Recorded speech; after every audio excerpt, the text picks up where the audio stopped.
Bonjour à toutes et à tous, aujourd'hui nous allons voir comment exécuter correctement et en toute sécurité un squat. Alors le squat, ce fameux exercice vraiment très connu du public, que ce soit en musculation ou en fitness, même autre sport, mais qui n'est pas toujours bien exécuté donc au niveau des postures. Alors, il existe différents types de squat.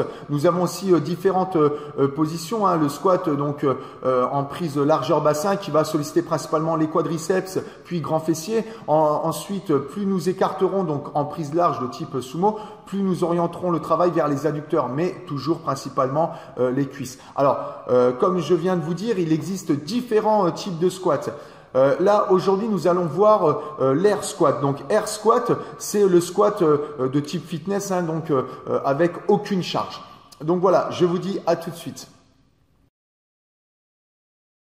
Donc alors, pour le squat largeur bassin, nous plaçons nos pieds comme ceci, juste en dessous du bassin de façon à avoir un bon appui. Ensuite, pointe de pied, genoux légèrement donc orientés vers l'extérieur. On laisse faire le naturel, on n'exagère pas non plus avec pointe de pied. Donc on relâche tranquillement, on emmène légèrement vers l'extérieur. Ensuite, donc pour le placement du bassin, très important, donc on ne creuse pas, on n'arrondit pas, on reste bien en position neutre et on fixe. Ensuite, on va rentrer le ventre niveau nombril, contracter les abdos, resserrer plancher pelvien. Alors là, sur ce type de squat, nous n'avons pas de charge. Donc, il suffit juste de rentrer légèrement, contracter légèrement. Maintenant, une fois que vous allez commencer à mettre de la charge sur les épaules, là, il va vraiment falloir, très important, donc il va falloir rentrer un maximum le ventre niveau nombril, contracter les abdos et resserrer plancher pelvien lorsque vous allez remonter. Donc, vous allez descendre avec votre charge et remonter comme ceci en contractant, en resserrant. Pourquoi? Pour la simple et bonne raison que au moment de remonter, si vous relâchez l'abdomen avec la force, la pression, vous allez pousser vraiment les viscères vers le bas. Donc on rentre, on contracte, on resserre.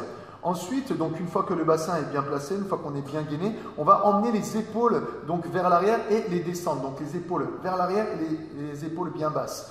Ensuite, on va pousser comme ceci en gardant le dos bien droit. On va pousser donc les fesses vers l'arrière comme ceci. Donc, le fait de pousser vers l'arrière, on va créer un déséquilibre vers l'arrière. Donc, il est très important pour ne pas créer ce déséquilibre, compenser avec le buste, comme ceci, vers l'avant. Vous voyez? Donc, on descend comme ceci en inspirant et on remonte, on expire. Alors, très important, on pousse bien vers l'arrière. Pourquoi? Pour que les genoux ne dépassent surtout pas pointe de pied. Ça, c'est très important. Parce que l'erreur souvent des personnes, c'est de descendre comme ceci, donc vers l'avant, et les genoux dépassent pointe de pied. Donc, c'est toujours le même principe. C'est sûr que sans charge, ça va être moins traumatisant qu'avec une charge. Mais avec le temps au fil des séances, donc avec de nombreuses répétitions, de longues séries, on va quand même risquer de créer une tension au niveau des genoux. Donc, bien pousser vers l'arrière comme ceci, puis revenir. Les genoux ne doivent en aucun cas dépasser pointe de pied. On doit bien voir la pointe de ses pieds. Et on remonte. Alors, les épaules bien basses, épaules vers l'arrière. Et donc, la dernière position, c'est au niveau donc, du regard. On va regarder vraiment droit devant de façon à redresser le menton et descendre. Donc, en inspirant, puis remonter en expirant. Donc, on descend, on inspire, on remonte, on expire. Alors, au niveau des bras, donc, vous pouvez les garder fléchis ou tendus, ça n'a aucune importance. En fait, les bras servent donc à coordonner le mouvement, avoir un mouvement bien fluide et justement à bien exécuter le squat.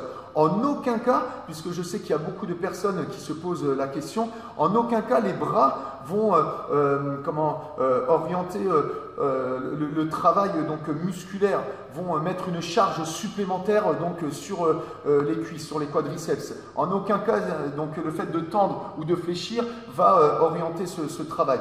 Juste, à la rigueur, si on va vraiment chercher plus loin, le fait d'éloigner la charge, ça va juste donc créer une tension au niveau des lombaires. Mais la personne, dans la logique des choses, qui fait des squats est bien gainée donc au niveau des abdos et des lombaires. Donc vous pouvez tendre les bras comme ceci ou alors les fléchir. Mais en aucun cas, ça jouera pour le travail musculaire au niveau des cuisses. C'est juste pour une histoire de coordination et de façon que le mouvement soit fluide. Donc on a bien compris, très important. Les genoux ne dépassent pas pointe de pied, le bassin toujours en position neutre, on regarde droit devant, les épaules donc vers l'arrière, les épaules basses, on descend, on inspire, on remonte, on expire. On descend, on inspire, on remonte, on expire. Donc soit les bras fléchis comme ceci, ou alors même chose, on tend les bras comme ceci. Donc on descend, on remonte, on descend, on remonte.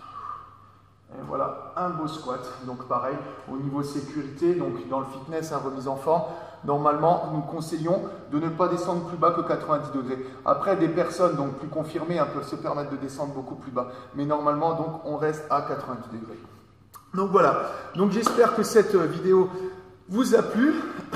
Donc n'hésitez pas à laisser donc un ou plusieurs commentaires et mettre donc un j'aime si vous avez aimé. Et surtout donc abonnez-vous à ma chaîne YouTube, puis donc à ma page Facebook. Donc je vous dis à bientôt pour une prochaine vidéo. Allez, ciao!